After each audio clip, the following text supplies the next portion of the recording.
आपने कभी सोचा है 400 किलोमीटर ऊपर 28,000 किलोमीटर पर आवर की स्पीड से घूम रहे स्पेस स्टेशन से धरती पर वापस आना कितना मुश्किल और खतरनाक सफर है? और कैसे आते हैं एस्ट्रोनॉट स्पेस से जिंदा वापस? ये कोई आम सफर नहीं, ये साइंस, इंजीनियरिंग और हिम्मत की कहानी है। तो चलिए आज हम शुभांशु शुक्ला की वापसी के सफर को स्टेप बाय स्टेप बिल्कुल आसान भाषा में समझते हैं। वापसी की प्रक्रिया शुरू होती है इंटरनेशनल स्पेस स्टेशन के अंदर कई दिनों तक एक साथ काम करने के बाद क्रू मेंबर एक दूसरे को अलविदा कहते हैं। शुभांशु शुक्ला और उनके साथी एस्ट्रोनॉट अपने स्पेसएक्स ड्रैगन स्पेसक्राफ्ट में एंटर करते हैं। जरूरी सामान चेक करने के बाद कैप्सूल का हैच अंदर से सील कर दिया जाता है। यह एक क्रिटिकल मूवमेंट है क्योंकि अब उनका कनेक्शन आईएसएस से टूटने वाला है। नासा के कमांड सेंटर से गो सिग्नल मिलते ही अनडॉकिंग सीक्वेंस शुरू होता है। कैप्सूल में आईएसएस को जोड़े रखने वाले हुक्स धीरे धीरे खुलते हैं। बिल्कुल हल्के झटके के साथ ड्रैगन कैप्सूल स्टेशन से अलग हो जाता है, लेकिन इतना काफी नहीं है। अब कैप्सूल के छोटे छोटे थ्रस्टर, जिन्हें ड्रैको थ्रस्टर कहते हैं, फायर होते हैं। ये कैप्सूल को धीरे धीरे आईएसएस से दूर एक सेफ डिस्टेंस पर ले जाते हैं। यह इसलिए जरूरी है ताकि वापसी के अगले स्टेप के दौरान कैप्सूल स्टेशन से टकरा ना जाए। एक बार सेफ डिस्टेंस पर पहुंचने के बाद वापसी का सबसे इंपॉर्टेंट स्टेप आता है डी ऑर्बिट बर्न। इसमें ड्रैगन कैप्सूल के मेन थ्रस्टर कुछ मिनट्स के लिए फायर होते हैं। यह बर्न कैप्सूल की स्पीड को कम कर देता है, जिसकी वजह से वो अर्थ की ग्रेविटी के प्रभाव में आकर नीचे गिरना शुरू कर देता है। यह पॉइंट ऑफ नो रिटर्न है।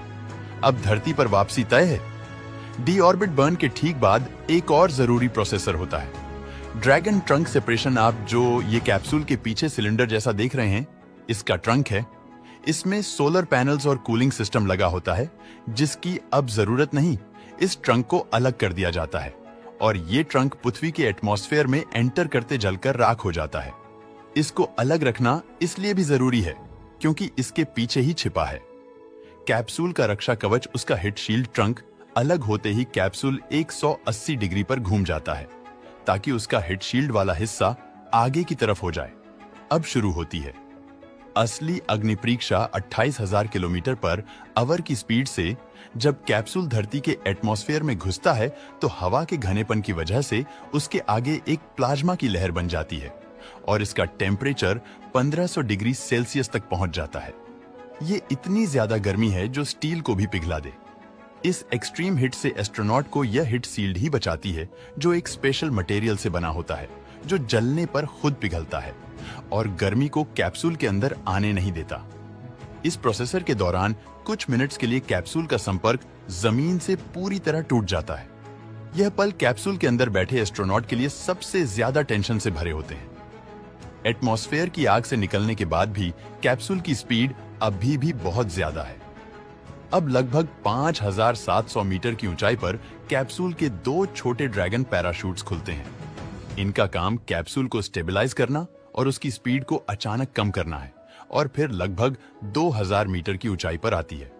सबसे खूबसूरत तस्वीर, कैप्सूल के 4 बड़े मेन पैराशूट्स एक एक करके खुल जाते हैं और ये 4 पैराशूट मिलकर कैप्सूल की स्पीड को 25 से 30 किलोमीटर पर आवर तक, यानी सेफ लैंडिंग स्पीड तक ले आते हैं। अब सब कुछ शांत है। ड्रैगन कैप्सूल धीरे धीरे नीचे आ रहा है। समुद्र में नासा और स्पेसएक्स की रिकवरी टीम पहले से ही तैयार रहती है और आखिरकार हल्के से झटके के साथ कैप्सूल समुद्र में गिराया जाता है। रिकवरी बोट तेजी से कैप्सूल तक पहुंचती है और उसे सिक्योर करती है और एक बड़े रिकवरी शिप को क्रैन की मदद से उठा लिया जाता है। शिप पर आने के बाद कैप्सूल का दरवाजा खोला जाता है और हमारे हीरो शुभांशु शुक्ला अपने साथियों के साथ 14 दिन बाद धरती की हवा में सांस लेते हैं। एक लंबे और खतरनाक सफर के बाद वह सुरक्षित वापस लौट आए हैं। आपको ये जानकर खुशी होगी कि आज तक नासा का कोई भी वापसी मिशन जो इंटरनेशनल स्पेस स्टेशन से अंतरिक्ष यात्रियों को लेकर पृथ्वी पर वापस आ रहा हो, फेल नहीं हुआ है। इस मामले में नासा और उसके सहयोगियों का रिकॉर्ड 100% सही रहा है। हालांकि लोग अक्सर 2003 की शटल कोलंबिया दुर्घटना के बारे में सोचते हैं। यह बात ध्यान में रखना जरूरी है कि कोलंबिया शटल आईएसएस से नहीं लौट रहा था।